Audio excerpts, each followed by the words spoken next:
perfect stalking position, second on the outside.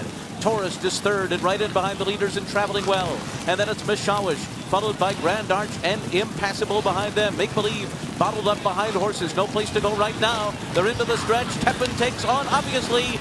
Tepin to the front. Tepin is now the leader as they race into the final furlong of the mile. Grand Arch is starting to put it a bit too. And on the outside is Mishawish. Make Believe weaving through traffic, but look at Tepin. Tepin. Oh, she was huge today. Mondelez runs on late for second, but Tepin and Julia LaPeroux have dominated the Breeders' Cup Mile. Alright, so welcome back to Racing Rundown. This is the final video that we have yet to record. We're actually recording this the day before the Hall of Fame, so I do apologize. Like I mentioned before, I tried to stagger this out, but that evidently did not work and made it so that we're kind of rushing to get this done toward the end. But we are going to get this done, and the final trainer that we have to talk on this is Mark Casse, and this is actually the one repeat video that I have from last year. I did try to avoid doing the same stuff that I had done last year, so that's why Eric took a lot of the trainers that we covered on this series last year. But if you remember back, if you're one of the real long-time viewers of the show, you'll remember back when I did that original video where I said, you know, Mark Casse obviously has a lot of success, over 2,800 wins, but coming into 2019, he didn't really have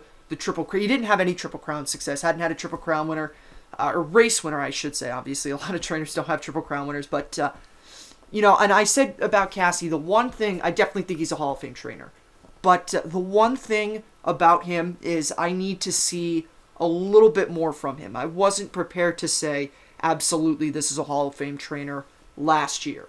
So, but obviously that's changed. Mark Casse had a huge year last year. Unfortunately for him, did not get a Breeders' Cup win, and I honestly was expecting that a little bit, but got the 2 Triple Crown wins, has got a Preakness with War of Will, got a Belmont with Sir Winston, and then won some nice Grade 1 races, obviously, with the aforementioned War of Will, as well as with one of the top fillies on the turf from last year, Got Stormy.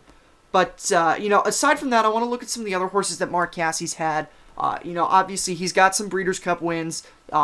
He had Shamrock Rose in 18, a couple of Breeders' Cup Mile wins with World Approval and Tepin, and then also he trained a top 2-year-old Classic Empire, as well as juvenile filly turf winner Catch a Glimpse. So Mark Casse's had some good horses in recent times, and you know, he's kind of been climbing the ladder of American trainers. You know, has been dominant in Canada for the better part of the last 15 years, but you know, was kind of not lacking. Lacking's not the most correct term to use, but didn't really have some signature U.S. victories. Obviously, he had the Breeders' Cup wins, but if you're going to see someone go into the Hall of Fame, you want to see those Triple Crown wins, those Kentucky Derbies, those Preaknesses, those Belmonts, and obviously, you know, as everyone remembers from last year, War of Will was a significant factor as to what led to the disqualification of Maximum Security the year prior, so in the Kentucky Derby of 2019. So, but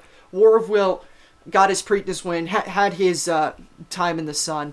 But one of the other top horses, you know, obviously doesn't get as much credit because she didn't do as much over here as she did over across the border, but he has come the closest to winning the Canadian Triple Crown with a filly, Wonder Godot, who he definitely would have won the Triple Crown with had that been the decision that they would have, or had that been the decision that they wanted to make. Obviously, they made the decision to go to the Travers, but had they decided to go to the Breeders' Stakes, I'm pretty sure that Wonder Godot would have been a winner. But even before those horses, you know, everyone will obviously remember Tepin and World Approval, his 2 really nice, and that's the thing with Mark Casse, that I would have kind of said, you know, looking at it, that would be the thing that would kind of hold him back a little bit prior to this year, is the fact that he is, you know, a lot of his great runners have come on the grass. Obviously, not every single one of them.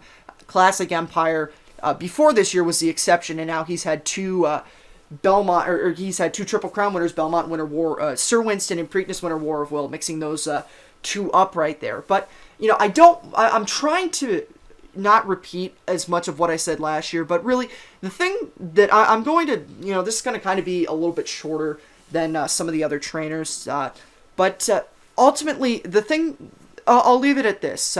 Mark Casse, I said about him last year, I need to see more. I'm not going to be like the person that comes on here and says, well, I need to see a little bit more. I think he's a Hall of Famer. You know, if he goes in, I would not be upset about that at all. He's definitely a Hall of Fame trainer, definitely will get in. And if he doesn't go in this year, he will definitely keep having years like he had last year, and we'll definitely see him in the Hall of Fame sooner or later. So Mark Casse, definitely a Hall of Fame trainer. I would vote him this year. I don't know what that's actually going to, whether that's actually going to happen. We'll obviously find out tomorrow. But for the purposes of this video, my opinion, Mark Casse is a Hall of Fame trainer. So with that being said, we will see you next year with this Hall of Fame series. Both Eric and I do enjoy going back and taking a look at some of the cases for Hall of Fame, because we do like talking about that. We don't get as much opportunities to talk on the show about some